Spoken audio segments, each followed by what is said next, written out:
तो आज हम देखेंगे the difference between condition and warranties under sales of goods act. पहली बात अगर हम मीनिंग की बात करें तो condition is stipulation that is essential to the main purpose of the contract. यानी कंडीशन क्या है, एक स्टिपुलेशन है जो कि कॉन्ट्रैक्ट के मेन पर्पस के लिए एकदम एसेंशियल है। वहीं अगर हम वारंटी की बात करें तो वारंटी भी एक स्टिपुलेशन है but it is collateral to the main purpose of the contract. यानी वो इतनी इंपॉर्टेंट नहीं है, वो सिर्फ उस मेन पर्पस के लिए कोलेट्रल है, उतनी इंपॉर्टेंट नहीं है जितनी कंडीशन इंपॉर्टेंट है। नेक्स्ट पॉइंट आता है सिग्निफिकेंस क्या है। तो कंडीशन की कंडीशन की सिग्निफिकेंस है that it is essential to the very purpose of the contract that it is non performance may be considered is the failure to perform the contract. यानी ये कॉन्ट्रैक्ट का जो पर्पस है उसके लिए इतनी एसेंशियल है कि अगर इसका नॉन परफॉर्मेंस होता है, यानी जो सेलर है या फिर अगर हम किसी भी कॉन्ट्रैक्ट में बात करें तो उसका नॉन परफॉर्मेंस होता है कंडीशन का, तो माना जाएगा कि उस पर्सन ने कॉन्ट्रैक्ट ही परफॉर्म नहीं किया है।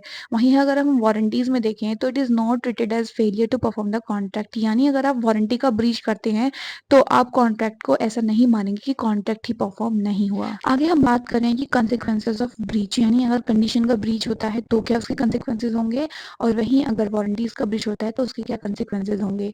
तो पहले देखते हैं कंडीशन का। द अग्रीव पार्टी में रिप्यूडिएट द कॉन्ट्रैक्ट। यानी अगर आपने कंडीशन का ब्रीच किया है तो जो भी उसमें अग्रीव पार्टी है उसके पास ये राइट आ जाता है कि वो उस कॉन्ट्रैक्ट को रिप्यूडिएट कर सकता है।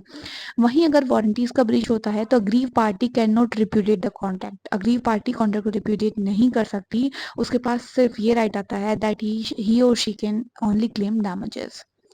अगर हम लास्ट वाला पॉइंट देखें, ट्रीटमेंट ऑफ वाइस वर्सा, इसमें कह रहा है अ ब्रीच ऑफ कंडीशन में be treated as a breach of warranty. यानी अगर कंडीशन का ब्रीच हुआ है तो उसको as a breach of warranty treat किया जा सकता है, लेकिन वहीं अगर ब्रीच ऑफ वारंटी हुआ है तो आप उसको ब्रीच ऑफ कंडीशन ट्रीट नहीं कर सकते। एग्जाम्पल देख लेते हैं।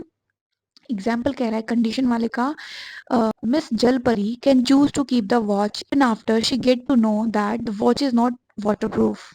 इन जब मिस जलपरी को ये पता चला कि जो उसकी जो वॉच है जो उसने सेलर को सही होने की दी थी वो वाटरप्रूफ नहीं है, तो यहाँ पे उसके पास ये राइट था कि कंडीशन का ब्रीच हुआ है तो वो कंडीशन का ब्रीच माने, लेकिन उसने उसको एक्सेप्ट कर लिया और यहाँ पे उसने ब्रीच ऑफ कंडीशन का ब्रीच ऑफ वारंटी ट्रीट किया।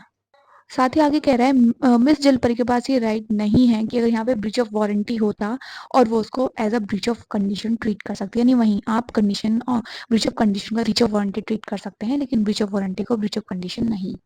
आई होप कि आपको ये छोटा सा एक्सप्लेनेशन समझ में आया हो। अगर आपको समझ में आया हो, do like the video, subscribe to my channel.